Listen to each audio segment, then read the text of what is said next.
So today's topic is growth, है ना। ये डेवलपमेंटल बायो का एक टॉपिक है। तो अगर हम बात करें ग्रोथ क्या होता है बेटा, तो ग्रोथ का मतलब होता है किसी टिश्यू या पूरे ऑर्गेनिज्म का साइज या फिर मास परमानेंटली बढ़ जाए, तो उसको हम लोग क्या बोलते हैं, ग्रोथ बोलते हैं, ठीक है। और ये जो चेंज है वापस नॉर्मली नहीं होता, मतलब जैसे फॉर एग्जांपल एक बार ग्रोथ हो गई तो वो ग्रोथ रिवर्स नहीं होती, ठीक है। इसलिए इसे क्या बोलते हैं हम लोग, ग्रोथ को हमेशा इरिवर्सिबल बोलते हैं, यानी अगर एक बार ग्रोथ हो गई है तो दोबारा से वो रिवर्स नहीं होगी, ठीक है। तो growth is defined as irreversible increase in mass और overall size of tissue and organism. किसी भी ऑर्गेनिज्म का ओवरऑल साइज या फिर मास बढ़ना क्या कहलाता है, ग्रोथ कहलाता है, ठीक है। So this increase in body size of growing animals involves the concurrent change in their cells and tissue and organ, ठीक है। तो जब भी कोई एनिमल ग्रो करता है तो सिर्फ बॉडी बड़ी नहीं होती, बल्कि सेल, टिश्यू और ऑर्गन्स भी में चेंजेस आते हैं, ठीक है। तो कहने का मतलब इंक्रीजिंग द बॉडी साइज, जैसे जैसे बॉडी साइज बढ़ रहा होता है वैसे वैसे उनके सेल और टिश्यू और ऑर्गन्स में क्या होते रहते हैं, चेंजेस होते रहते हैं, ठीक है। ग्रोथ होने के तीन तरीके होते हैं बेटा। सबसे पहला क्या है, सेल प्रोलिफरेशन या फिर इसी को बोलते हैं मल्टीप्लिकेटिव ग्रोथ।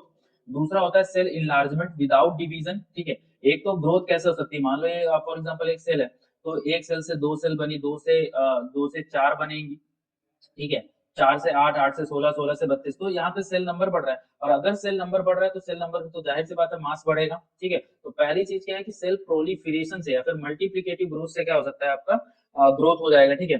दूसरा क्या है, सेल इनलार्जमेंट, यानी ये ना आपका नॉर्मल सेल है एंड ये थोड़ी देर बाद क्या हो गया, बड़ा हो गया, ठीक है। तो इसको बोलते हैं सेल इनलार्जमेंट, इसमें कोई डिवीजन नहीं हुआ, ठीक है। तो इससे भी ग्रोथ होती है, लेकिन इस ग्रोथ को क्या बोलते हैं, ऑब्जेक्टिव ग्रोथ बोलते हैं, ठीक है। फिर या फिर secretion of large amount of extra cellular material, like ये यहाँ पे बहुत सारे सेल्स हैं एंड ये क्या कर रहे हैं, कुछ एक्स्ट्रा सेलुलर मैट्रिक्स बाहर बाहर रिलीज कर रहे हैं, ठीक है। तो इससे भी ग्रोथ होती है भाई, इससे भी मास बढ़ेगा कि नहीं बढ़ेगा। तो इसको बोलते हैं अपोजिशनल ग्रोथ, ठीक है। तो ग्रोथ होने के बेटा तीन तरीके होते हैं। सबसे पहले सेल प्रोलिफरेशन, इसमें क्या होता है, सेल डिवाइड होके नंबर बढ़ते हैं, ठीक है। जैसे एक एग्जांपल के लिए मैं अगर बात करूं, तो जो आई के लेंस के सेल होते हैं, यहाँ ग्रोथ सेल डिवीजन से होती है, ठीक है। अगर कोई पूछे सेल प्रोलिफरेशन होती है तो आई आई लेंस होता है, तो उसमें कैसे उसकी ग्रोथ कैसे होती है भाई, सेल डिवीजन, ठीक है। फिर दूसरा सेल इनलार्जमेंट की अगर हम बात करें, तो सेल इनलार्जमेंट बेटा किसमें किसमें होती है, जैसे फॉर एग्जांपल आप एग्जांपल दे सकते हो कार्डियक मसल्स का, ठीक है, या फिर स्केलेटल मसल्स का, ठीक है। उसका सेल का साइज या फिर वैल्यूम बढ़ता है और उससे ग्रो होता है, ठीक है। दूसरा आप एग्जांपल दे सकते हो न्यूरॉन्स का। न्यूरॉन्स में भी क्या होता है बेटा, न्यूरॉन्स अगर देखो तो सेल का साइज बढ़ा कि नहीं बढ़ा। नॉर्मल सेल ऐसे गोला सा होता था, अब ये न्यूरॉन्स ऐसे बन गया, ऐसे करके। तो यहाँ पे भी क्या होता है, एक्सॉन्स और डेंड्राइट्स के लंबे होने की वजह से ग्रो हो रहा है, ठीक है। इसको भी क्या बोलेंगे, ग्रोथ ही बोलेंगे, ठीक है। फिर तीसरा अगर इसके मैं एग्जांपल की बात करूँ, तो इसमें क्या होता है कि जो सेल्स होते हैं ज्यादा एक्स्ट्रासेलुलर मैट्रिक्स सिक्रीट करते हैं, जिससे टिश्यू का साइज बढ़ता है, ठीक है। एग्जांपल के लिए आप बता सकते हो कार्टिलेज एंड बोन सेल्स। तो कार्टिलेज और बोन सेल्स क्या करते हैं बेटा, ये सेल्स एक्स्ट्रा सेलुलर मैट्रिक्स यानी ईसीएम ज्यादा बनाते हैं और इससे ग्रोथ ज्यादा होती है। ग्रोथ क्या होता है बेटा, समझ में आया, और ग्रोथ किस किस टाइप से होता है समझ में आया बेटा। तो आगे की स्लाइड में एग्जांपल दिया भी हुआ है। सेल प्रोलिफरेशन का मैंने एग्जांपल क्या बताया, जो आई लेंस होता है, ठीक है। इनलार्जमेंट, सेल इनलार्जमेंट का मैंने एग्जांपल क्या बताया, कार्डियक मसल्स, स्केलेटल मसल्स, है ना, एंड न्यूरॉन्स मैंने बताया, ठीक है।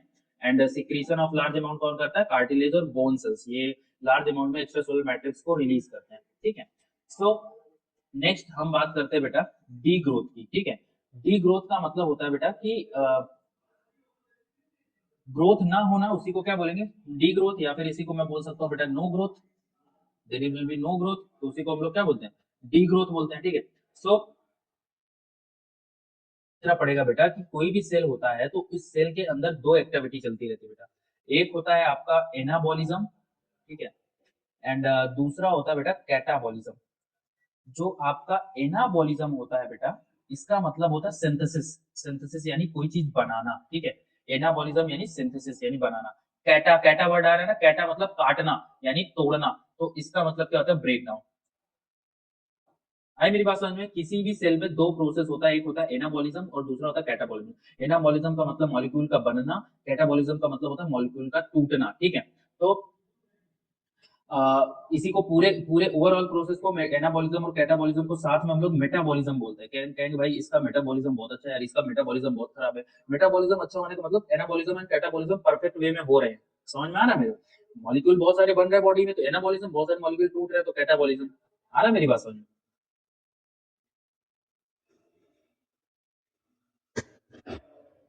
तो डी ग्रोथ किस केस में होगी बेटा? डी ग्रोथ तब होगा बेटा जब, पहले ग्रोथ समझ लो, ग्रोथ कब होती है? ग्रोथ तब होता है जब बॉडी में एनाबॉलिज्म ज्यादा होता है और कैटाबॉलिज्म क्या होता है, कम होता है। तो क्या होती है, ग्रोथ होती है। ठीक है, तब क्या होती है, ग्रोथ। तो डी ग्रोथ कब होगी? जस्ट इसका उल्टा, जब बॉडी में कैटाबॉलिज्म बढ़ जाएगा और एनाबॉलिज्म घट जाएगा तो उससे क्या बोलेंगे, वो यहाँ पे डी ग्रोथ होती है। ठीक है, ओके। या फिर मैं कह दूं कि कैटाबॉलिज्म और एनाबॉलिज्म दोनों एक दूसरे के इक्वल हो जाता है तो वहां पे नो ग्रोथ होती है, उसको भी डी ग्रोथ बोला जा सकता है। Are you getting my point? So यहाँ पे वही चीज लिखा हुआ है कि growth occurs when the occurs when the synthesis and activities anabolism, यानी सिंथेटिक एक्टिविटी क्या है, एनाबॉलिज्म, एंड है ना, एंड डिस्ट्रक्टिव एक्टिविटी यानी कैटाबॉलिज्म। तो जब एनाबॉलिज्म ज्यादा होगा कैटाबॉलिज्म से तो ग्रोथ होगा, and there will be no growth. Growth कब नहीं होगा, जब एनाबॉलिज्म इक्वल होगा कैटाबॉलिज्म के, जब कैटाबॉलिज्म एनाबॉलिज्म के इक्वल होगा। एंड प्रोलॉन्ग स्टारवेशन, यानी प्रोलॉन्ग स्टारवेशन यानी बहुत देर तक व्रत रहना, व्रत समझते हो ना, भूखा रहना। तो अगर प्रोलॉन्ग स्टारवेशन करेंगे तो may lead to the increase the catabolism. तो क्या बढ़ जाएगा, बॉडी में कैटाबॉलिज्म बढ़ जाएगा। एंड बॉडी में कैटाबॉलिज्म बढ़ जाएगा तो वहां पे रिजर्व फूड भी क्या हो जाएगा, टूटने लग जाएगा। एंड रिजर्व फूड टूटने लग जाएगा तो फैट क्या हो जाएगा, फैट भी टूटने लग जाएगा एडिपोज टिश्यू का। आई मेरी बात समझ में? लाइक अगर मैं आपको समझाऊं कि मान लेते हैं ये एक इंसान है, ये इंसान बहुत खा रहा है, ठीक है, ये इंसान खाते जा रहा है, ठीक है, खाते जा रहा है, खा रहा है, खा रहा है, खा रहा है। तो खा रहा है तो इसके बॉडी में नए नए मॉलिक्यूल भाई सिंथेसिस हो रही है, तो यहाँ पे एनाबॉलिज्म बढ़िया से हो रहा है, ठीक है, एनाबॉलिज्म बढ़िया से हो रहा है तो यहाँ पे फैट स्टोर हो रहा है। तो ये स्टेज को आप क्या बोल दोगे कि यहाँ पे ग्रोथ हो रही है बच्चे की। एंड ये देखोगे भी कि आपके ये लड़का बड़ा हो गया, ठीक है। बट अब ये क्या कर रहा है, ये व्रत रहना चालू कर दिया इसने, 9 दिन का व्रत रख लिया नवरात्रि का। तो अब ये देखोगे कि आपका डी ग्रोथ हो रहा है। डी ग्रोथ कैसे होगा बेटा? डी ग्रोथ ऐसे होगा कि भाई जब प्रोलॉन्ग स्टारवेशन होता है तो भाई फूड होता नहीं है। And if there is no food, if there is no food तो बनेगा क्या, मतलब सिंथेसिस क्या होगा, सिंथेसिस नहीं होगा। जो पहले से फूड रिजर्व है फैट के फॉर्म में वो टूटने लग जाएगा, यानी कैटाबॉलिज्म होने लग जाएगा। And when catabolism is increases तो आपका क्या होने लगता है, डी ग्रोथ होने लगता है। क्या होने लगता है, डी ग्रोथ। ओके, आई मेरी बात समझ में? अब कभी कभी क्या होता है बेटा, कभी कभी एक्सट्रीम सिचुएशन में, एक्सट्रीम सिचुएशन जैसे मैं बोलूंगा कि सीवर स्टारवेशन हो गया या फिर कोई सीरियस डिजीज हो गई, ठीक है, तो वो एक एक्सट्रीम सिचुएशन हो जाती है। तो एक्सट्रीम सिचुएशन में सेल्स के अंदर जो प्रोटोप्लाज्म के प्रोटीन्स होते हैं वो भी टूटने लगते हैं, यानी उनका भी कैटाबॉलिज्म होने लगता है, ठीक है। लाइक अगर मैं बात करूं, पहले ये इंसान था, पहले ये इंसान ने स्टारवेशन चालू करा, यानी स्टारवेशन यानी व्रत चालू कर दिया, भूख मतलब, है ना, भूखा रहता है। तो जब ये भूखा रहेगा तो सबसे पहले इसके बॉडी का कार्बोहाइड्रेट टूटेगा। क्या टूटेगा, किसका कैटाबॉलिज्म होगा, कार्बोहाइड्रेट, वो एनर्जी में टूटेगा। जब वो कार्बोहाइड्रेट खत्म हो जाएगा तो फैट टूटने लग जाएगा। एंड जब फैट टूटने लग जाएगा तो फिर उसके बाद क्या टूटने लग जाएगी, प्रोटीन टूटने लग जाएगी। And protein is a living matter. Protein क्या है बेटा, लिविंग मैटर है। एंड वो अगर टूटने लग गया तो पूरी की पूरी बॉडी क्या होने लगी, डी ग्रोथ बहुत अच्छे से चालू होने लग गई। है मेरी बात समझ में? तो in extreme situation destruction of constituent protein, यानी एक्सट्रीम कंडीशन में क्या होता था कि जो कॉन्स्टिट्यूएंट प्रोटीन है वो भी टूटने लग जाती है of the protoplasm, and leading to the decrease of mass of living matter. जो लिविंग मैटर होता है उसका मास धीरे धीरे घटने लगता है। भाई अब प्रोटीन टूटने लगी, इसके बॉडी एकदम घटने से चली जाएगी। एंड मे बी ऑब्जर्व, ठीक है, इसको देख भी सकते हैं, ठीक है। लाइक फैट टूटेगा तो फिर इंसान बस पतला होगा, प्रोटीन टूटेगा तो इंसान एकदम से बॉडी उसकी टूटने लग जाएगी, ठीक है। This is oppose to growth, ये ग्रोथ के उल्टा होता है, इसीलिए इसको हम क्या बोलते हैं, डी ग्रोथ बोलते हैं। Now come to the cell death, है ना। अब सेल डेथ का क्या मतलब होता है बेटा, जब कोई सेल अपना नॉर्मल फंक्शन करना बंद कर दे तो वो सेल डेथ होता है। मैं कह दूं फॉर एग्जांपल ये सेल है, एंड इस सेल का काम है, मान लो हार्ट का सेल है, ठीक है, कार्डियक सेल है। इसका काम का क्या करना होता है, कॉन्ट्रैक्ट करना, रिलैक्स करना, कॉन्ट्रैक्ट करना, ये अपना काम बंद कर दे तो मतलब ये सेल डेथ हो चुका है, ठीक है, मतलब बस पड़ा हुआ है, ठीक है। तो जब भी cell death is the event of cell ceasing. Cell ceasing का मतलब जब सेल एकदम से काम करना अपना, सेल सीजिंग मतलब अपना कैरी आउट इट्स फंक्शन, यानी अपने फंक्शन को करना बंद कर दे, तो उसको हम लोग क्या बोलते हैं, सेल डेथ। जब भी कोई भी सेल अपने फंक्शन को करना बंद कर दे तो उसको हम लोग क्या बोलते हैं, सेल डेथ बोलते हैं, ठीक है। अब सेल डेथ बेटा दो तरीके के होते हैं, सेल डेथ दो तरीके से हो सकता है, ठीक है। पहला बोलते हैं हम लोग प्रोग्राम्ड सेल डेथ, ये बहुत इंपॉर्टेंट है वो, मैं क्या बताऊँ, ये मेरा फेवरेट रहा है, क्लास 9th में सबसे पहले इसको मैंने पढ़ा था, एंड उसके बाद इसको मैंने बहुत डिटेल से पढ़ा, ठीक है। सो प्रोग्राम सेल डेथ ये बहुत अच्छा टॉपिक होता है, जब आप हायर क्लास में पढ़ते हो तो पूरा एक टॉपिक ही होता है एपोप्टोसिस, ठीक है। तो प्रोग्राम सेल डेथ यानी एपोप्टोसिस, यानी मान लो फॉर एग्जांपल कोई बॉडी है और उस बॉडी में कोई सेल हो गया वो टॉक्सिक हो गया, सेल अचानक से पगला गया है, वो एकदम गलत काम करना चालू कर दिया। तो हमारा जो नर्वस सिस्टम होता है या फिर हमारे बॉडी के जो कुछ सेल्स है जो बचाने का काम करते हैं, ठीक है, तो वो एपोप्टोसिस करते हैं, यानी प्रोग्राम सेल डेथ, यानी पहले से फिक्स होता है उसको मारो, तो वो उसको क्या बोलते हैं, यानी बॉडी ही मारती है उसको, समझ रहे हो, उसको क्या बोलते हैं, प्रोग्राम्ड सेल डेथ, ठीक है। एंड दूसरा जो सेल डेथ होता है वो आपका होता है एक सेकंड, पैथोलॉजिकल सेल डेथ, या उसी को बोलते हैं नेक्रोसिस। ये होता है नेक्रोसिस एंड ये होता है आपका एपोप्टोसिस। फिर से मैं समझाता हूँ, ठीक है। तो this may be result of the natural process, यानी सेल डेथ दो प्रोसेस से होता है, old cell dying and being replaced by new ones, ठीक है। यानी ओल्ड सेल डाई हो रही है और उसको रिप्लेस कर दिया जा रहा है न्यू सेल से, तो उसी को हम लोग क्या बोलते हैं, प्रोग्राम्ड सेल डेथ कहते हैं, यानी एकदम से पहले से प्रोग्रामिंग है, ठीक है। यानी कहने का मतलब फिर से बता रहा हूँ, प्रोग्राम सेल डेथ ये नेचुरल और कंट्रोल्ड प्रोसेस होता है एकदम से, एंड पुराने या डैमेज सेल्स को सिस्टमेटिकली इसको डिस्ट्रॉय कर देना और उनकी जगह पे न्यू सेल ले आना, उसी को क्या बोलते हैं, एपोप्टोसिस बोलते हैं, ठीक है। और एग्जांपल की अगर हम बात करें तो अ, जैसे एम्ब्रियोनिक डेवलपमेंट जब हो रहा होता है, ठीक है, एम्ब्रियोनिक डेवलपमेंट में एम्ब्रियोनिक डेवलपमेंट जब होता है तो बहुत सारी चीजों को हटाना पड़ता है, उसकी जगह नई चीज लेके आनी पड़ती है, ठीक है। मैं रिवीजन कर रहा हूँ आप लोग का, मेटामॉर्फोसिस याद है क्या, एम्फीबियन में मेटामॉर्फोसिस पढ़ा था, बोलो, एम्फीबियन में मेटामॉर्फोसिस, यस। ये मेढक है, मैंने मेढक अच्छे से बना ली, ठीक है, हाँ, वॉइस बंद रखो, ठीक है। मेढक मैंने अच्छे से बेटा बनाया नहीं, ये मेढक जो है, अभी देखोगे इस, जब ये मेढक एकदम से मेटामॉर्फोसिस होता है तो इस मेढक में सबसे पहले इसमें टेल होती है इसके एम्ब्रियोनिक स्टेज में, बट यहाँ पे मेढक में टेल गायब हो जाती है ना। तो यानी यहाँ पे टेल जब गायब हुई है तो कैसे गायब हुई है, वहां की सेल मरी होंगी, एंड कैसे मरी है, एपोप्टोसिस से, एंड उनकी जगह नई सेल आई है, समझ रहे हो मेरी बात। यानी जो ओल्ड सेल है उनको डाई करके उसको न्यू से रिप्लेस कर दिया, उसको हम लोग क्या बोलते हैं, एपोप्टोसिस बोलते हैं। अभी समझ में आया एपोप्टोसिस, एंड जनरली ये डेवलप एम्ब्रियोनिक डेवलपमेंट के टाइम पे या फिर टिश्यू का रिन्यू हो रहा होता है तो उस टाइम पे एपोप्टोसिस होता है बॉडी के थ्रू। आई मेरी बात समझ में। नाउ अब दूसरा प्रोसेस है नेक्रोसिस।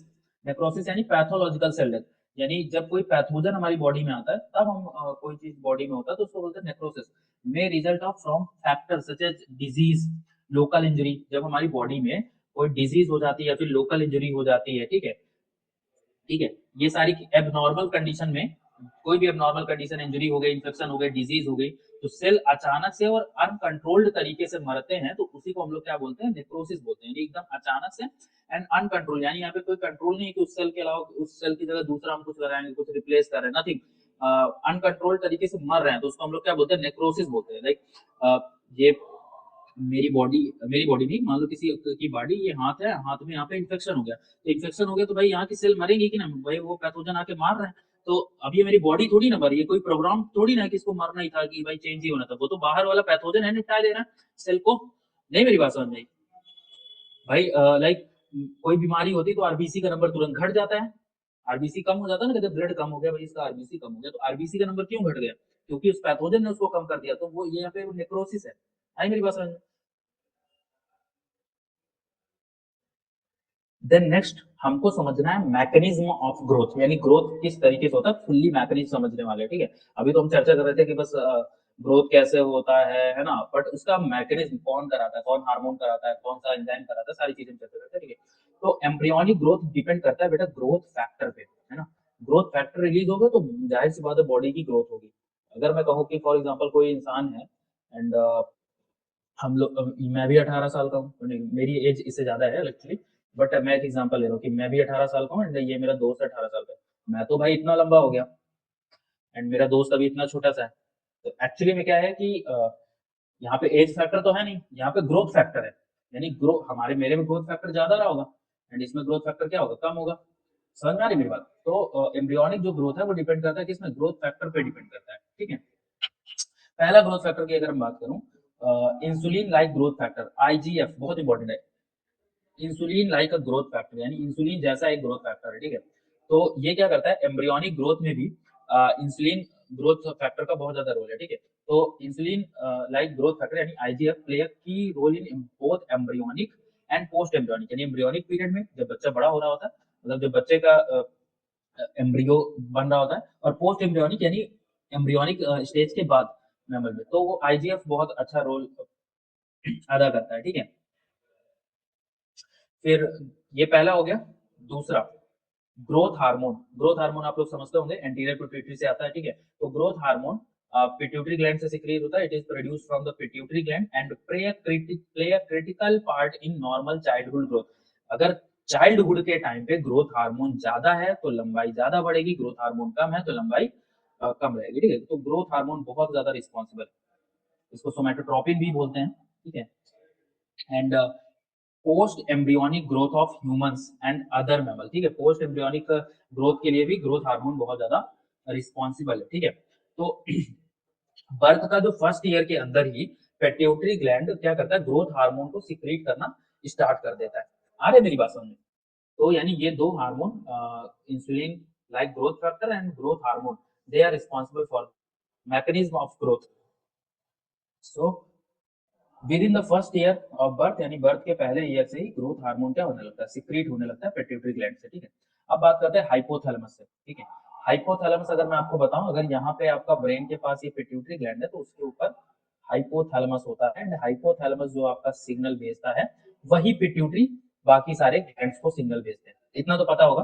अलग अलग एक है आपका GHRH, ठीक है, एंड दूसरा है सोमैटोस्टैटिन,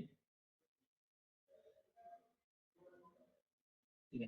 तो ये जो सोमैटोस्टैटिन है, ये इनहिबिट कराएगा, यानी ये बोलेगा कि ग्रोथ हार्मोन मत निकालो, ठीक है। And G growth hormone releasing hormone, ये क्या करेगा कि ग्रोथ हार्मोन प्रोड्यूस करो एंड उसको रिलीज करो। ये कौन कराएगा, ये, और ये दोनों कौन रिलीज करा रहा है, हाइपोथैलेमस रिलीज करा रहा है। ओके, क्लियर है मेरी बात? मैंने थोड़ा सा गड़बड़ बोल दिया था कि सोमैटोस्टैटिन रिलीज कराता, नहीं, वो अलग दिया हुआ है एंड लिखा हुआ है ना। तो ग्रोथ हार्मोन रिलीजिंग हार्मोन क्या करता है, रिलीज कराता है, सोमैटोस्टैटिन क्या करता है, उसको इनहिबिट करता है, ठीक है। ध्यान दीजिए, ठीक है। देन निगेटिव फीडबैक की बात करते हैं, तो जब ज्यादा ग्रोथ हार्मोन हो जाएगा तो हाइपोथैलेमस को सिग्नल मिलेगा एंड ग्रोथ हार्मोन का जो सिक्रीशन है वो कंट्रोल में आ जाएगा, ठीक है। यानी ग्रोथ हार्मोन जो है वो सोमैटोस्टेटिन उसको इनहिबिट कर देगा। तो growth hormone also control by its own release by negative feedback. Negative feedback यानी तुरंत बता दिया जाएगा हाइपोथैलेमस को कि हाँ ग्रोथ हार्मोन ज्यादा हो गया, अब सोमैटोस्टेटिन रिलीज करो ताकि ग्रोथ हार्मोन कम हो जाए, ठीक है। ये सारी चीजें ना, ये आप लोग लाइक बता सकते हो कि भाई सोमैटोस्टेटिन, ये सारी चीजें थोड़ा शॉर्ट में लिखना, वरना आपका कंटेंट ज्यादा हो जाएगा एग्जाम में, ठीक है। ये सारी चीजें शॉर्ट में लिखना, ठीक है, क्योंकि ये तो बेसिक्स है ना, ये आप लोगों ने 12th में पढ़ा है। नाउ अब हम बात करते हैं कि how growth hormone actually works, यानी ग्रोथ हार्मोन काम कैसे करता है। अभी तो हमने ये बस देखा कि ग्रोथ हार्मोन रिलीज है, ठीक है। तो ग्रोथ हार्मोन, सबसे पहले बता दूं कि ग्रोथ हार्मोन आपका डायरेक्टली काम नहीं करता, ये एकदम डायरेक्टली काम नहीं करता। ये पहले क्या करेगा, ये जो ग्रोथ हार्मोन है अ, ये आईजीएफ को बनवाएगा, ठीक है। ग्रोथ हार्मोन क्या करेगा, आईजीएफ को बनवाएगा, ठीक है। आईजीएफ आप लोगों ने पहले ही पढ़ा, अगर भूल गए होंगे, आईजीएफ यानी insulin like growth factor. And ये इंसुलिन लाइक ग्रोथ फैक्टर कहाँ पे बनता है, लीवर में बनता है, ठीक है। कहाँ पे बनता है, लीवर में। तो पहले ग्रोथ हार्मोन आईजीएफ को बनवाएगा, ठीक है। एंड फिर जो आईजीएफ है वो सेल्स की ग्रोथ कराएगा, ठीक है, एंड डिवीजन कराएगा, ठीक है, एंड सर्वाइवल कराएगा, ये सारी चीज कराएगा। तो ये क्या करता है, ग्रोथ हार्मोन ये क्या करता है, स्टिमुलेट करता है production of IGF which comes mainly from the liver, जो कि लिवर से आता है। In turn promote the synthesis of growth hormone, और वो क्या करता है, ग्रोथ हार्मोन की सिंथेसिस को भी क्या करता है, प्रमोट करता है, ठीक है। Study reveal that cells must receive signal through the growth factor और अदर प्रोटीन्स फॉर डिसीजन और सर्वाइवल, है ना। स्टडी ये आप स्किप भी कर सकते हो, लेकिन मैं समझा देता हूँ। कहने का मतलब वो कह रहा है कि स्टडी ये रिवील करती है कि सेल्स है उसको सिग्नल जब मिलेगा थ्रू द ग्रोथ फैक्टर, तो वो क्या करता है, प्रोटीन बनाता है, जो कि डिवीजन और सर्वाइवल के लिए जरूरी होता है। कोई भी सेल प्रोटीन तभी बनाएगा जो कि डिवीजन और सर्वाइवल के लिए जरूरी है, जब जब उसको सिग्नल मिलेगा। जैसे फॉर एग्जांपल ये आपका नॉर्मली सेल है, ये नॉर्मली सेल अभी ग्रोथ नहीं करेगा, इसके पास यहाँ पे रिसेप्टर होता है। जैसे इसके पास सिग्नल आएगा, मान लो ग्रोथ फैक्टर ने यहाँ पे सिग्नल भेजा, जैसे इसको सिग्नल आएगा तो ये वो प्रोटीन बनाना चालू कर देगा जो कि प्रोटीन जरूरी है इसके लिए, डिवीजन और सर्वाइवल के लिए, एंड ये डिवीजन करना स्टार्ट कर देगा, ठीक है। And in the absence of required signal, अगर इसको सिग्नल नहीं मिलेगा तो इस सेल के अंदर डेथ प्रोग्राम को एक्टिवेट कर देता है। अगर मान लो इसको सिग्नल नहीं मिला तो ये क्या चालू कर देगा, डेथ चालू कर देगा। एंड डेथ चालू कर देगा तो ये सेल अपने आप ही सुसाइड कर लेगी। सुसाइड का मतलब होता है एपोप्टोसिस ही, है ना। सुसाइड कोई बोले तो एपोप्टोसिस, यानी वो अपने आप क्या हो जाएगी, वो सेल डेथ हो जाएगी। तो in the absence of required signal internal death programme is activated, है ना।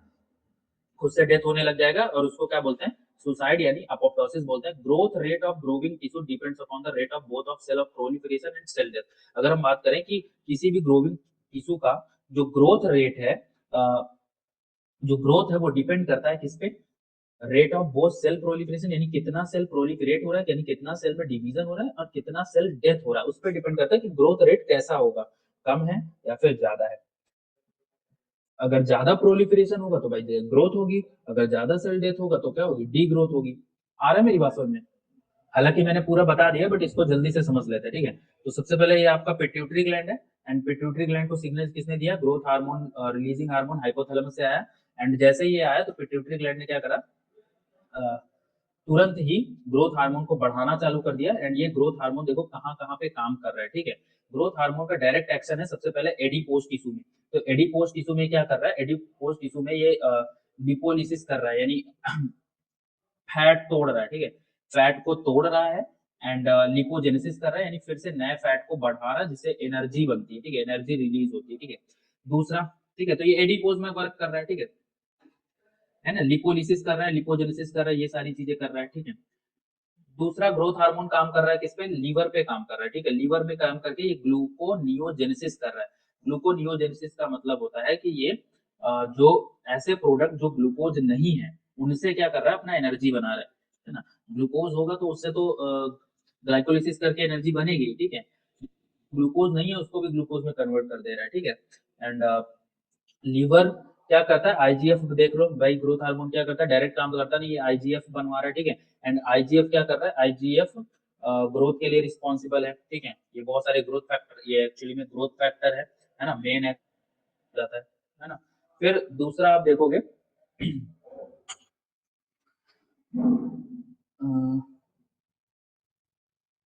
पैंक्रियास, यहाँ पे अगर हम देखेंगे पैंक्रियाज एंड इंसुलिन का लिंक देखो, ठीक है। तो लाइक ये यहाँ पे इंसुलिन है,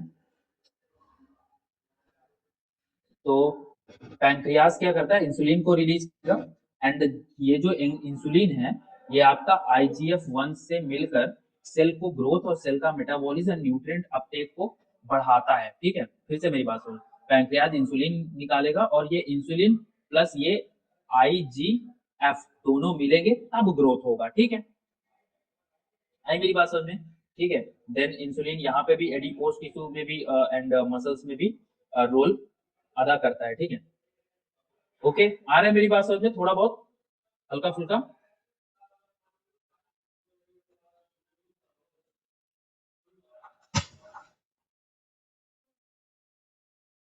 साथ में और देखोगे तो आईजीएफ जो फर्स्ट है, जो आईजीएफ फर्स्ट है वो क्या कर रहा है, ये यहाँ से आईजीएफ फर्स्ट आया। एंड आईजीएफ फर्स्ट मसल्स में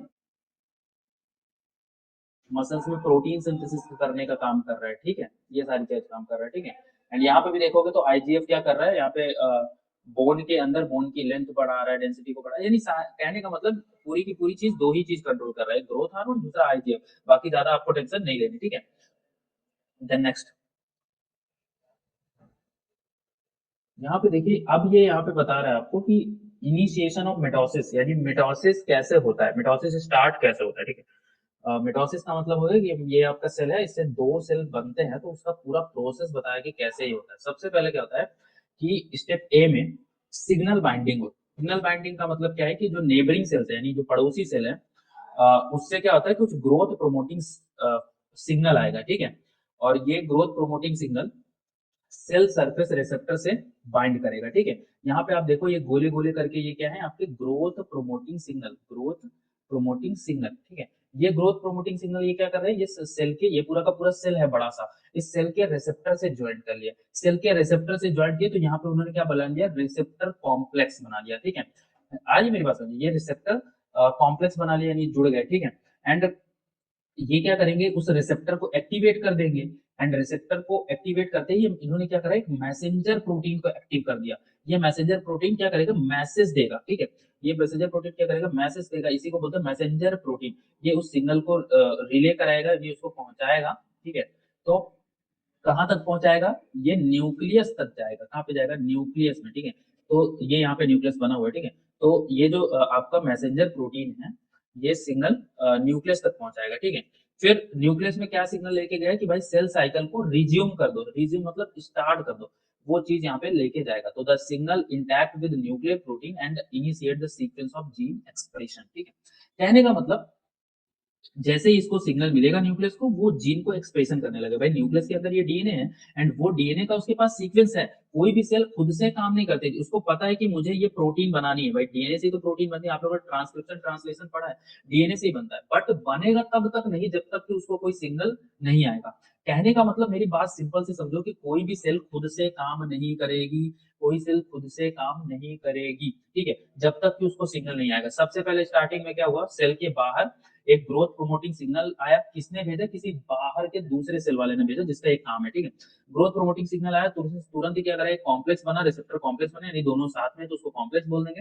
एंड फिर सिग्नल ट्रांसलेशन हुआ, यानी एक मैसेंजर प्रोटीन आया, जिसने मैसेज को पहुंचाया, किसने, न्यूक्लियस ने। एंड न्यूक्लियस का जो डीएनए उसने ये काम करना स्टार्ट कर दिया कि भाई हाँ ये काम करना स्टार्ट कर दो। आई मेरी बात समझ में पूरी। मिटोसिस कैसे स्टार्ट होती है, कहने का मतलब खुद से काम नहीं होता, जब तक कि सिग्नल नहीं आएगा तब तक काम नहीं होगा। एंड अगर सिग्नल नहीं आया तो फिर सेल डेथ होना चालू। अभी आई मेरी बात समझ में। अब हम बात करते हैं interaction of some major protein that regulate the cell cycle, यानी सेल साइकिल को रेगुलेट करने वाले प्रोटीन की बात। यहाँ पे आप देखोगे, अपने अगर सेल साइकिल पढ़ा होगा, तो सेल साइकिल में बहुत सारे चेक पॉइंट्स होते हैं, एंड वहां पे ये प्रोटीन है, लाइक साइक्लिन है ना, cyclin B, cyclin D, cyclin E, cyclin A, and cyclin B के साथ आएगा CDK1, ठीक है। साइक्लिन डी के साथ आएगा CDK4, है ना, या फिर 6 भी आ सकता है। एंड साइक्लिन ए के साथ आएगा साइक्लिन DK2, एंड साइक्लिन ई के साथ आएगा CDK2, ठीक है। समझ रहे हो मेरी बात। तो ये चीज बार बार घुमा के आएगी, इसी में आप कंफ्यूज हो सकते हो, बाकी कंफ्यूज मत होना, ठीक है। बाकी कंफ्यूज ना होना। तो अगर आप मैं बात करूं कि ये ट्रांजिशन में यूज होता है, ट्रांजिशन समझ लो, लाइक आपने ये पढ़ा है ना, G1S G2, ठीक है। तो जब G2 से एम फेज में जाना होता है, तो किसका जरूरत पड़ता है, इस प्रोटीन की जरूरत पड़ती है, यानी साइक्लिन बी, है ना। एंड जब एम से जीवन में जाना होगा तो किसकी जरूरत पड़ेगी, इसकी जरूरत पड़ेगी। एंड जब जीवन से इसमें जाना होगा तो किसकी जरूरत पड़ेगी, साइक्लिन ई की जरूरत पड़ेगी। एंड साइक्लिन ए की जरूरत कब पड़ेगी, जब हमको क्या करना पड़ेगा, एस से G2 में जाना पड़ेगा। समझ रहे हो मेरी बात। तो कुछ करना नहीं है, बस आप ऐसे याद कर लो, साइक्लिन बी से स्टार्ट है, ठीक है। तो साइक्लिन बी, डी, ई, ए, ये याद रखना। तो आपको थोड़ा सा याद रहेगा कि हाँ M1G1S है ना, ऐसे करके याद रहेगा, ठीक है। साथ में याद रखना कि बी के साथ क्या होगा, CDK1, यहाँ पे CDK4, या फिर 6, एंड या फिर CDK2, ठीक है। क्लियर है, ये भी काम आएगा। मान लेते हैं ये आपका कोई भी ग्रोथ प्रोमोटिंग सिग्नल, ये आपका नेबरिंग सेल है, एंड ये अपनी सेल है, ठीक है। इससे ग्रोथ प्रोमोटिंग सिग्नल आया इसके पास, ठीक है, जैसे ही रिसेप्टर से बाइंड हुए, ठीक है। तो ग्रोथ प्रोमोटिंग सिग्नल आते ही वो किसको एक्टिवेट करेंगे, साइक्लिन डी को एक्टिवेट करेंगे, ठीक है। एंड अगर ग्रोथ इनहिबिटरी सिग्नल आए तो वो नेबरिंग सेल से, तो वो किसको इनहिबिट करेंगे, साइक्लिन डी को इनहिबिट करेंगे, साइक्लिन डी को इनहिबिट करेंगे। तो इनहिबिट कौन कर रहा है, तो ये भी ग्रोथ प्रमोटिंग सिग्नल और ग्रोथ इनहिबिटरी सिग्नल इनहिबिट करेगा, ग्रोथ प्रमोटिंग सिग्नल प्रमोट करेगा तो साइक्लिन डी बनेगा, एंड अगर इनहिबिट करेगा तो साइक्लिन डी नहीं बनेगा, तो यानी ग्रोथ नहीं होगी आगे करके। यहाँ तक समझ में आया? फिर साइक्लिन डी क्या करेगा, साइक्लिन सी डी के फोर या फिर सी डी के सिक्स के साथ जुड़कर बनाएगा साइक्लिन डी फोर कॉम्प्लेक्स बनाएगा, ठीक है। एंड ये जो कॉम्प्लेक्स है बेटा, यही कॉम्प्लेक्स किसके लिए रिस्पॉन्सिबल होता है, ये रिस्पॉन्सिबल होता है स्टार्ट करने के लिए, यानी सेल मिटोसिस स्टार्ट करने के लिए यही कॉम्प्लेक्स जरूरी है, सी डी के फोर ही या फिर साइक्लिन डी ही इस चीज को स्टार्ट करता है, ठीक है। याद कैसे रखना, डी डी तो आपको याद रहेगा साइक्लिन डी, एंड डी चौथे नंबर पे आता है, तो सी डी के फोर याद रखना, ये दोनों मिलके मिटोसिस को स्टार्ट करते हैं, यानी आपका एम से एम था, एम के बाद आपका G1 एस G2, ठीक है, G1, हाँ ना, G1 फेज में लेके आएंगे, ठीक है। फिर ये कौन लेके आएगा, सी डी के फोर, यानी इसने स्टार्ट करा है। अब हमारा G1 से S में जाना है, एंड G1 से S में जाने के लिए उसको रोक के कौन रखता है, सबसे पहले उसको रोक के रखता है पीबीआर। पीबीआर अगर एक्टिव होगा बेटा, अगर पीबीआर एक्टिव होता है तो ये क्या करता है, ग्रोथ जो अ, अगर पीबीआर एक्टिव हो तो इनएक्टिव ट्रांसक्रिप्शन फैक्टर क्या होगा, इनएक्टिव होगा। अगर यहाँ पे इतना बस लिखा है, अगर पीबीआर एक्टिव होगा तो ट्रांसक्रिप्शन फैक्टर क्या होगा, इनएक्टिव होगा, है ना। फैक्टर क्या होता है, ट्रांसक्रिप्शन फैक्टर ही डीएनए सिंथेसिस कराएगा, है ना। अब डीएनए सिंथेसिस कराने के लिए, जो कि एस फेज में होता है DNA synthesis, transcription factor inactive है ना। जैसे ही हम पीबीआर को इनएक्टिव करेंगे, कैसे इनएक्टिव होगा, ये साइक्लिन डी इसको इनएक्टिव करेगा।